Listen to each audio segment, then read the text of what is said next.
मंच से मुझे काव्य पाठ हेतु आदेशित किया गया है। मंच की गरिमा को प्रणाम करती हूँ। मंच पर उपस्थित समस्त वरिष्ठ साहित्यकारों को प्रणाम करती हूँ। यहाँ उपस्थित समस्त श्रोताओं को नमन करती हूँ और होशंगाबाद की पावन पुनीत माटी को नमन करती हूँ। यह वह माटी है जहाँ से मेरे पिता कवि हेमंत तिवारी निशंक जी ने अपने काव्य यात्रा को आरंभ किया था। बहुत बढ़िया। और मेरा सौभाग्य देखिए कि मुझे भी होशंगाबाद की पावन पुनीत माटी से काव्य यात्रा आरंभ करने का अवसर प्राप्त हुआ है। भैया कैप्टन करैया जी को धन्यवाद देती हूँ जिन्होंने मुझे यह अवसर प्रदान किया। और माँ रेवा की आराधना से अपनी काव्य यात्रा आरंभ करती हूँ। आप सभी का आशीर्वाद चाहती हूँ। अमर कंठ के अमर नाम है, अमर तुम्हारी बहती धारा। अमर कंठ के अमर नाम है, अमर तुम्हारी बहती धारा। नतमस्तक हो नमन तुम्हें है, नमन करो स्वीकार हमारा। दो आशीष मुझे माँ रेवा, दो आशीष मुझे माँ रेवा। शुद्ध बोधमय कविता गाऊं, नतमस्तक हो श्री चरणों में माता तुमको सुमन चढ़ाऊं। सरस्वती से यही प्रार्थना, कंठ से जिह्वा पर आ माँ।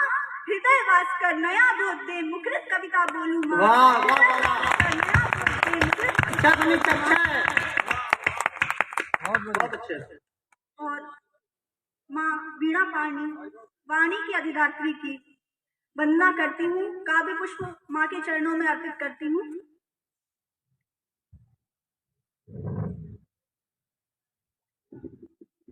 एक आध बार कभी किस में भी आ जाना भाई साहब।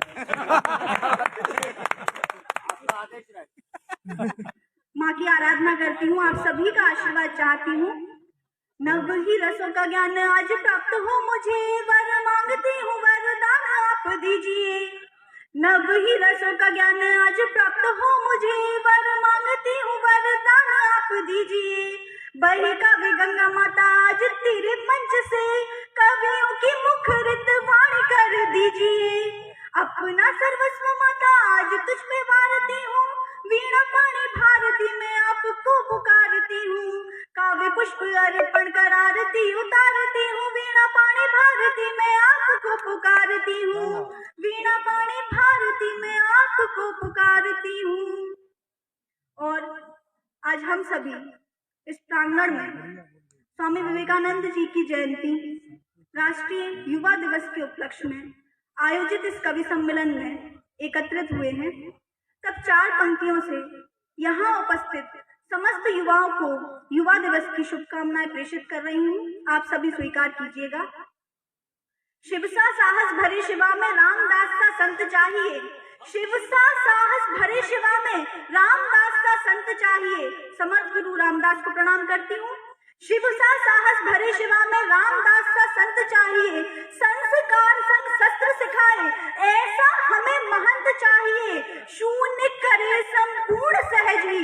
स्वामी विवेकानंद जी ने शिकागो धर्म सम्मेलन में शून्य पर अपना व्याख्यान दिया था और बताया था कि शून्य स्वयं में परिपूर्ण है। तब आशीर्वाद चाहती हूँ। शिव सा साहस भरे शिवा में रामदास सा संत चाहिए। शिव सा साहस भरे शिवा में रामदास सा संत चाहिए। संस्कार संग शस्त्र सिखाए, ऐसा हमें महंत चाहिए। शून्य करे संपूर्ण सहज ही, सारे भव को भगवा करते। शून्य करे संपूर्ण सहज ही, सारे जग को भगवा कर दे। भारत भू के हर आंगन में एक विवेकानंद चाहिए। भारत भू के हर आंगन में एक विवेकानंद चाहिए। और हमारे देश को विवेकानंद जी की आवश्यकता है। परंतु आप किस व्यक्तित्व को देखकर ये कह सकते हैं ये भावी नरेंद्र होगा, तब उस व्यक्तित्व को मैंने परिभाषित करने का प्रयास किया है। आप सभी का आशीर्वाद चाहती हूँ। यदि आपको लगे कि उस व्यक्तित्व की परिभाषा सही है तो आशीर्वाद दीजिएगा। तरुणाई का मार्ग प्रदर्शक, राष्ट्र धर्म का अनुयायी। तरुणाई का मार्ग प्रदर्शक, राष्ट्र धर्म का अनुयायी। गोरों की धरती पर जिसने हिंद पताका लहराई। तरुणाई का मार्ग प्रदर्शक, राष्ट्र धर्म का अनुयायी। गोरों की धरती पर जिसने हिंद पताका लहराई। मान देश का सदा बढ़ाया, दुश्मन के सम्मुख तनकर। मान देश का सदा बढ़ाया, दुश्मन के सम्मुख तनकर। युवा सोच का युवा प्रणेता, भगवाधारी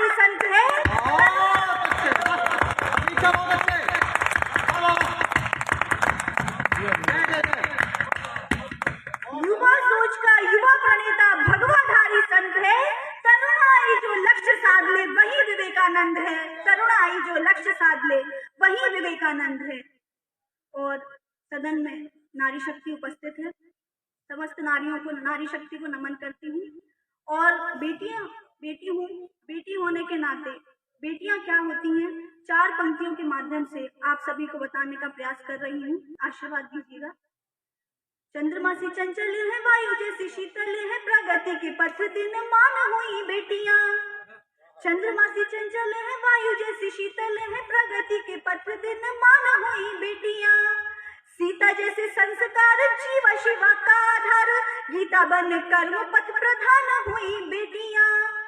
चंद्रमा सी चंचल है, वायु जैसी शीतल है, प्रगति के पथ दिन मान हुई बेटियां। सीता जैसे संस्कार जीवा शिवा का आधार, गीता बन कर्म पथ प्रधान हुई बेटियां। हुई सुत के समान माँ पिता का अभिमान, दुनिया में सदा कीर्तिमान हुई बेटियां। सम्मान का विधान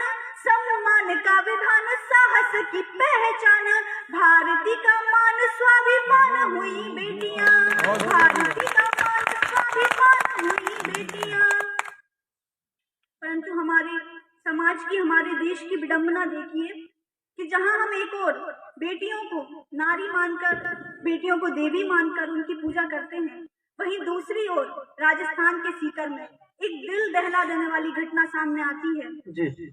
जहां एक मात्र 1.5 माह की बच्ची को एक माँ ट्री गार्ड में कांच के ऊपर फेंक देती है। तब उस बच्ची की पीड़ा को, उस बच्ची के दर्द को मैंने अपनी पीड़ा समझकर शब्दों में ढालने का प्रयास किया है। 4 पंक्तियां पढ़ती हूँ, आप सभी का आशीर्वाद चाहूंगी।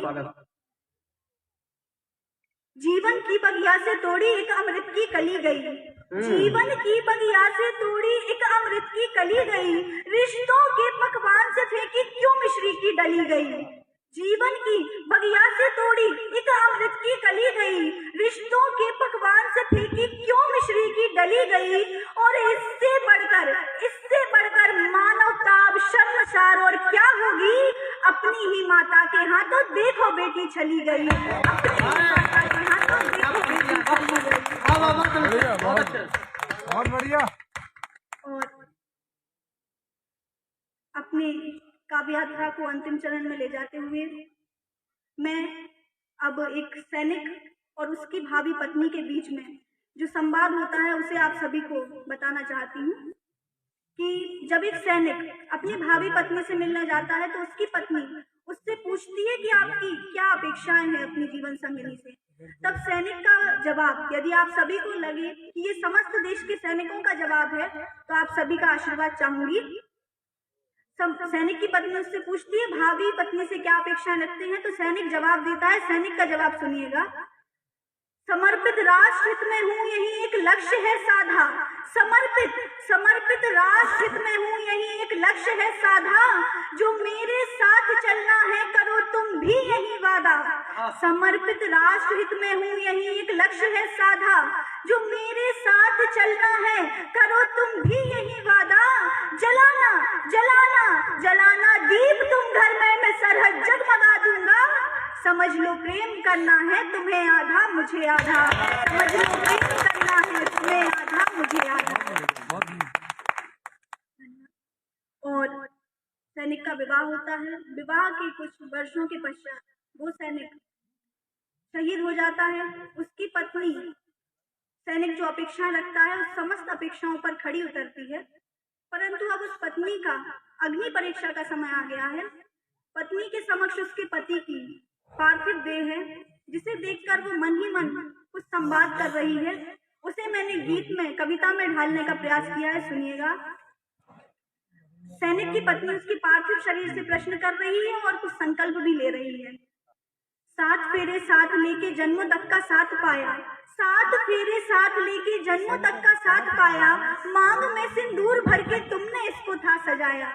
हमारे भारतीय संस्कारों में विवाह 7 जन्मों का बंधन होता है। तब सुनिएगा।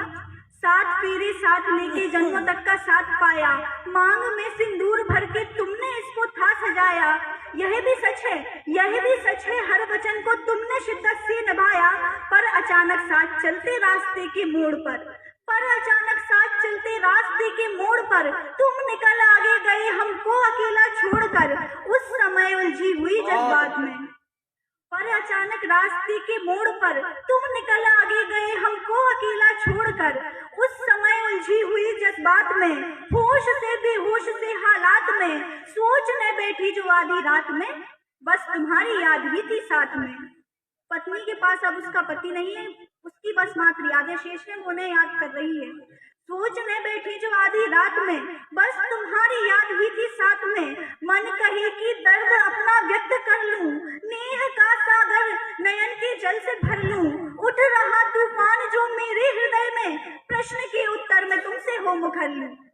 तमाम तरह के प्रश्न आ रहे हैं कि जीवन के अनुकूल और प्रतिकूल परिस्थितियों का सामना वो अब अकेली किस प्रकार करेगी। तब वह सोच रही है कि मन कहे कि दर्द अपना व्यक्त कर लूं, नेह का सागर नयन के जल में भर लूं। उठ रहा तूफान जो मेरे हृदय में, प्रश्न के उत्तर में तुमसे हो मुखर लूं। मैं तुम्हारे साथ ही निज प्राण छोड़ूं, मैं तुम्हारे साथ ही निज प्राण छोड़ूं, या धरा के गर्भ में स्थान ढूंढूं। वह मरने का ही सोच रही है, किंतु उसी समय उसे अपने बच्चों का स्मरण होता है, बच्चों की सूरत दिखाई देती है। तब सुनिएगा, उठ रहा तूफान जो मेरे हृदय में, प्रश्न के उत्तर में तुमसे हो मुखर लूं। मैं तुम्हारे साथ ही निज प्राण छोड़ूं, या धरा के गर्भ में स्थान ढूंढूं। सामने आई तभी बच्चों की मूरत, सामने आई तभी बच्चों की सूरत, नींद से बोझिल सी आंखें नन्ही मूरत। तब उसको उसका कर्तव्य याद आता है कि बच्चों के प्रति कर्तव्य माँ और पिता दोनों का होता है। तब वह अपने संकल्प को छोड़ देती है और एक नया ही संकल्प ले लेती है। उस संकल्प को सुनिएगा और आपको लगे कि उस पत्नी का संकल्प सही संकल्प है, तो आप सभी का आशीर्वाद चाहूंगी। मैं तुम्हारे साथ ही निज प्राण छोड़ूं, या धरा के गर्भ में स्थान ढूंढूं। सामने आई तभी बच्चों की सूरत, नींद में बोझिल सी आंखें नन्ही मूरत। याद आया तब मुझे कर्तव्य मेरा, याद आया तब मुझे कर्तव्य मेरा, यह कि उनको है अभी मेरी जरूरत। जानती हूँ जीने का आधार तुम हो, जानती हूँ जीने का आधार तुम हो, सांस हो मेरी कि मेरा प्यार तुम हो। पत्नी का संकल्प सुनिएगा कि अब क्या उसने संकल्प ले लिया है। अब तुम्हारे अंश में पाऊंगी तुमको, 8वां वो अपना वचन दे रही है अपने पति को। अब तुम्हारे अंश में पाऊंगी तुमको, रूठे वो तो उनमें मनाऊंगी तुमको। एक देख कर उनको करोगे गर्व तुम भी, एक ऐसा इंसान बनाओगे उनको। और दे रही हूँ 8वां जो ये वचन में, आखिरी सांसों तक निभाऊंगी इनको, आखिरी सांसों तक निभाऊंगी इनको।